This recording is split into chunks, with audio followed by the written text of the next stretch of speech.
Joining us with reaction, Senator John Kennedy of Louisiana. Senator, first there was no mask. Mask isn't going to work. Then it was one mask, then two masks, and maybe masks in perpetuity.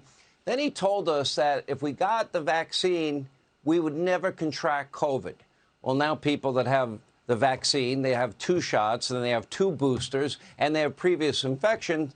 Well, now they're getting COVID a second time, so they were wrong on the science. But the worst part to me is the lie, and that is, don't we now know for a fact that NIH money, taxpayer dollars, went to fund this Wuhan virology lab, and they knew gain-of-function research and coronavirus research took place at that facility? 2 points, Sean. Number one, as I think I have told you before, I don't hate anyone, and that includes Dr. Fauci. He has decided to retire in December, and I wish him well. However, and this is my second point, unless you do your research on Twitter, you know that the American people have many, many questions about how Dr. Fauci, other public health officials, and our government handle the pandemic.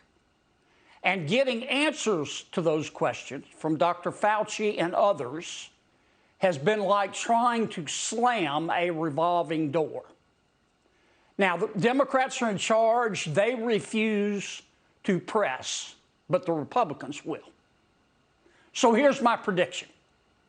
If Republicans take back one or both houses of Congress, and unless Dr. Fauci, retirement or not, decides to seek asylum in some remote, obscure foreign country whose Powerball jackpot maybe Wuhan, China will take them.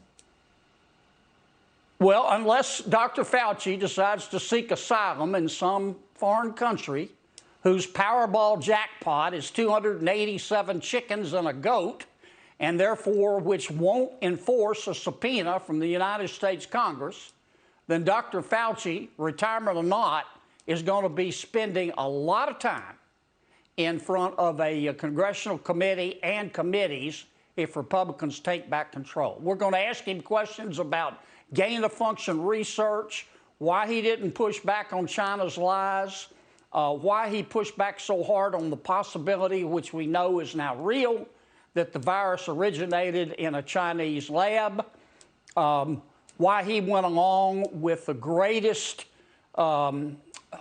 dissipation, if that's the right word, greatest taking of civil liberties of the American people in the history of our country.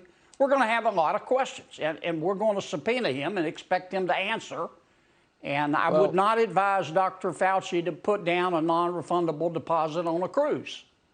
Well, let me ask you this, because we have his emails in January of 2020 in a flurry of emails among other NIH executives that seemed to show great concern what might be found out about monies going to the Wuhan virology lab. Then you have The Intercept, 900 pages they revealed, and Project Veritas. And then we have, I believe it was October of 2020 or 2021, the NIH's own emails show that they knew about gain-of-function research. Do you believe Dr. Fauci purposely lied to the American people about what he knew about the coronavirus, about the Wuhan virology lab, and about American tax dollars funding gain-of-function? I don't know, but we need to find out. And it's not about Republicans or Democrats, and it's not about Dr. Fauci. It's about the American people. Now, they've been through hell, in part on the advice of Dr. Fauci. Maybe he was right, but maybe he was wrong. And in the last conversation I had with Dr. Fauci, with respect to whom I bear no ill will, he was in front of a committee. They only gave me 5 minutes. I asked him a simple question. What did we learn from the pandemic? And I got a felonious amount of BS. Now, the Democrats won't press, but if we take back control of this Congress, we will. And retirement or not, he will be subject to a congressional subpoena. And the American people deserve answers. They have been through hell. And to say nothing of the fact that we may have to go through this sometime again soon. We want to be ready. We better be ready. Well said, Senator. Thank you. Hey, Sean Hannity here. Hey, click here to subscribe to Fox News YouTube page and catch our hottest interviews and most compelling analysis. You will not get it anywhere else.